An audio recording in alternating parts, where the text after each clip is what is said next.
I'm Dave Musson from Solihull Council, and I pitched the, topic for discussion rather than a session. And my pitch was that Twitter is pointless. Is it pointless? Well, I was aiming it as from a comms point of view, and the reasoning behind it was the organisation where I work. We found that more and more as our follower number increases, we're getting a lot of a lot of traffic coming in, which, when you strip it down, is essentially stuff that the contact centre and customer services would deal with. So it started raising questions: is this a useful way of spending our time in the comms team when we're already employing people who deal with that kind of requests, and a lot of the time we're putting them onto that channel anyway. And also, if we were to involve the contact centre, that makes it a bit more manageable in terms of resources and things. So I put that out there as a kind of topic for discussion, really, and wanted to see what other people were coming back with.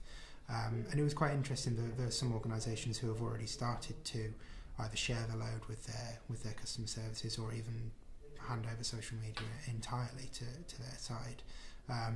The general consensus was that Twitter does have a point, and I can totally see that. It was just me, I guess using the PR tools of writing a catchy headline to get people's interest up, really.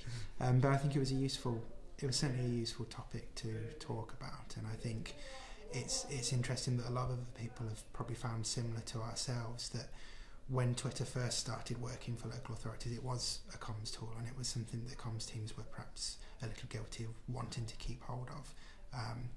But now one of the points raised in the discussion was, what do you see the value of your Twitter feed being?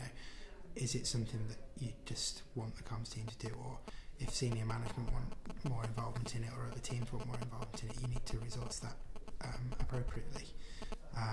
And somebody made the example of, we've got just under 9,000 followers, so essentially when you're putting stuff out on Twitter, it's like having 9,000 people turn up to a public meeting and ask questions, and you wouldn't just send one member of the comms team to deal with that, it'd be resourced appropriately. So I guess it's looking at, as with many of the points that we're talking about today, is looking at where we're going in the next few months and years, really, with it, and as to how it's all resourced. And how do you think, what sort of things will you be taking away in terms of the way that you're using Twitter? Because there was some quite specific advice in there, wasn't there, about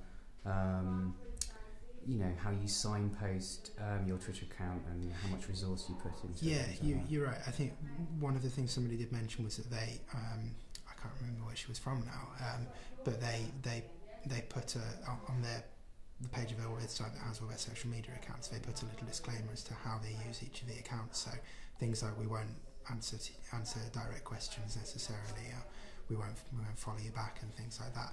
And that could be a very useful thing to put in, particularly as we're looking at redeveloping our website at the moment. So if we are signposting people to what our social accounts are, I think a kind of terms of reference almost would be a useful thing.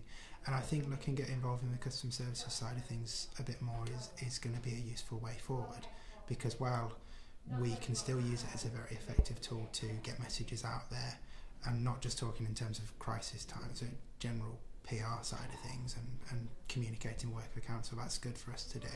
But there are incoming questions that perhaps members of the contact centre would be better placed to deal with, and it would just help spread that responsibility, share the load, spread the resources a bit, and I think perhaps help make things a bit smoother when it comes to responding to things. As our network continues to grow, logic would perhaps say that we're only going to continue to get more incoming tweets.